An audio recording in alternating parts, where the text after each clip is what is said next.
This is a video on elasticity. As a reminder, this module is not included on midterm 1.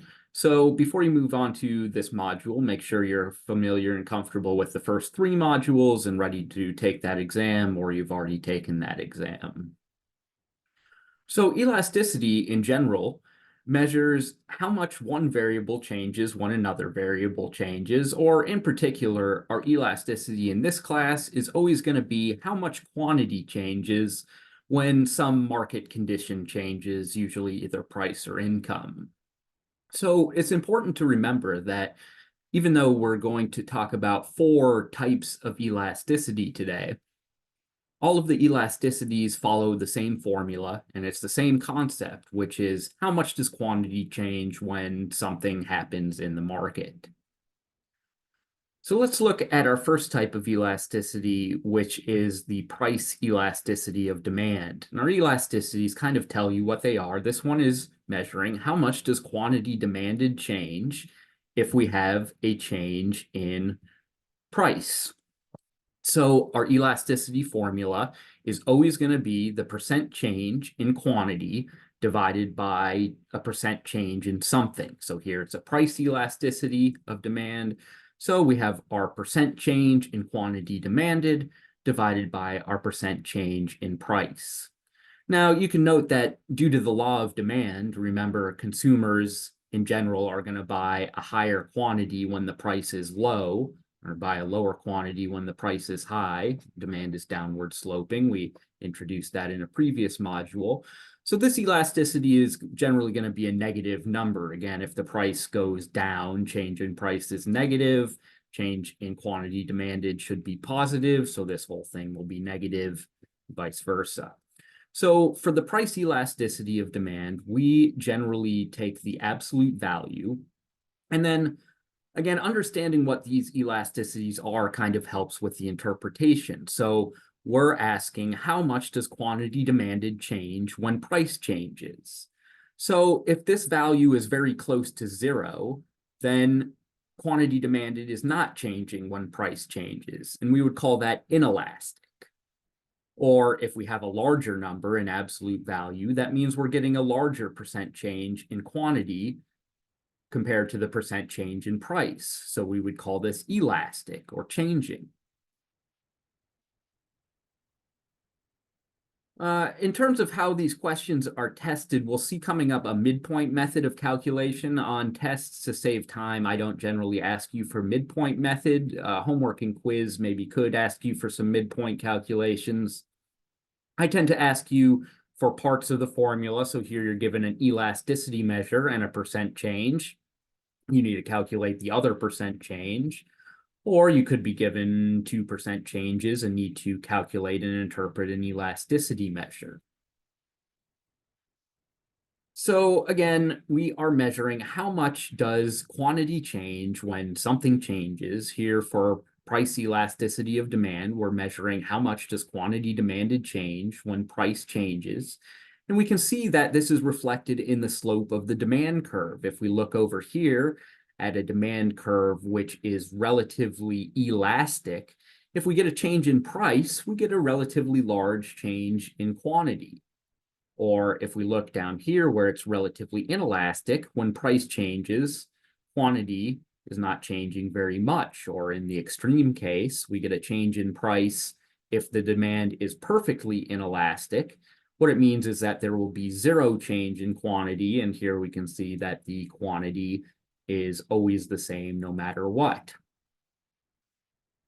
All right, so the determinants of elasticity, really the most important one is substitutability. If it's a necessary good, if it's something that you need to buy and you can't find replacements or substitutes for it, your demand is going to be very inelastic. So the example I generally give is for diabetics who require insulin, right? That's a necessary good. There aren't really substitutes for insulin.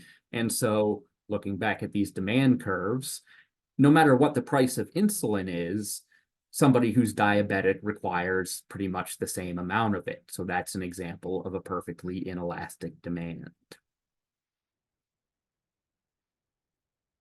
Okay, we talked a little bit before about how you might need a midpoint method to calculate percent changes. Again, I will not ask you to do this on the exam because it's a little bit time consuming, but you could need it for homework quizzes. If you need some examples, come here or just ask, but I'm not going to cover it in this video because it won't be tested on the exam. We'll come back for some implications in the next video. But for now, I want to talk about the three other types of elasticities, which again are going to be measuring the percent change in quantity when something changes. So we could have a cross-price elasticity of demand. How much does the quantity demanded for one good change when a price of a related good changes?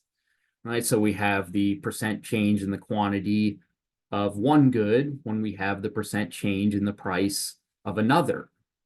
Now here, once again, we're asking, how much does the quantity of one good change when the price of another changes? So we're sort of interested here in whether this is positive or negative now.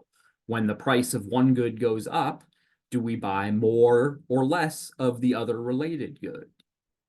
Right, so with cross-price elasticity, we're going to be trying to figure out if this value is negative or positive. If it's positive, we have a case of substitutes. So consider you want a snack, you're not going to eat both potato chips and pretzels at the same time, at least in this example. You're going to choose one or the other. If the price of potato chips goes up, you will buy more pretzels, which are relatively cheaper. Right, so if the price, looking at this formula, the price of potato chips goes up, this is positive. We buy more pretzels instead, this is positive, so the whole measure positive. All right, we could also have complement goods. So complement goods will have a negative elasticity. The example here is salads and salad dressing. If the price of lettuce for salads goes up, you're going to make fewer salads because of the law of demand. And so you demand less salad dressing. All right, so again, back to our formula. Suppose we have an increase in the price of salads. So the denominator here is positive. As a result, we're going to demand less salad dressing. This is negative, so the whole measure is negative. All right, these are a couple slides it's good to be familiar with and know where they are. Again, the exams, midterms are open note, open book. So if you get a little confused about anything on the midterm, you can just come and quickly look things up. Googling all the answers is probably going to be difficult. So just understand where things are in the slide and you can generally find what you need. All right, our next elasticity measure is going to be income elasticity. So fitting the pattern, now we're going to ask how much does quantity change when income changes? Got our percent change in quantity demanded, divided by the percent change in income. Right, so again, we're asking, if we get more income, do we buy more of the good or less of the good? In other words, is this elasticity positive or negative? For most goods, normal goods, when we get more income, we get more money, we buy more of the good. So this would be a positive over a positive or a overall positive value.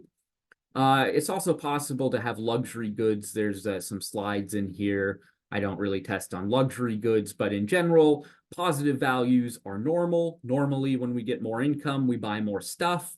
It's also possible to have an inferior good, which would be negative. A negative value here means if we get more income, we buy less of the inferior good. All right. And again, luxury goods, if the elasticity is greater than 1, don't worry too much about that. Really try to understand normal goods versus inferior. All right, finally, we could have supply elasticity. So the price elasticity of supply is just going to measure how much does quantity supplied change when we get a percentage change in price. Right, this should always be positive because of the law of supply. Quantity supplied increases as price goes up. Right, so if we have an increase in price, we should get a higher quantity supplied and vice versa. And like the price elasticity of demand, we're trying to determine how much this changes. So we're determining whether this is inelastic or elastic. All right, if When we have a price change, quantity supply doesn't change at all. That's going to be very close to zero. That's inelastic. If the price changes and quantity supplied changes quite a bit, that's going to be a bigger number. That's going to be elastic or changing. So finally, time periods and elasticity. It's generally assumed that goods and services, both supply and demand, are more elastic in the long run. For consumers, in the long run, we have more time to think about alternative plans and buy different things. Now, of course, there are some counterexamples, like insulin is probably going to be similar elasticity at all times, but sometimes we can plan for the future, and that makes certain goods more elastic in the long run. Similarly, for suppliers, they can substitute between different goods they want to produce or different methods of production, which makes supply elasticity generally a bit higher in the long run. So here we can see that in the short run, supply is generally more inelastic than the long run. In the long run, it's a bit flatter, meaning that when we get changes in price, we get larger changes in quantity. Right, when we come back, we'll talk about some more implications of elasticity.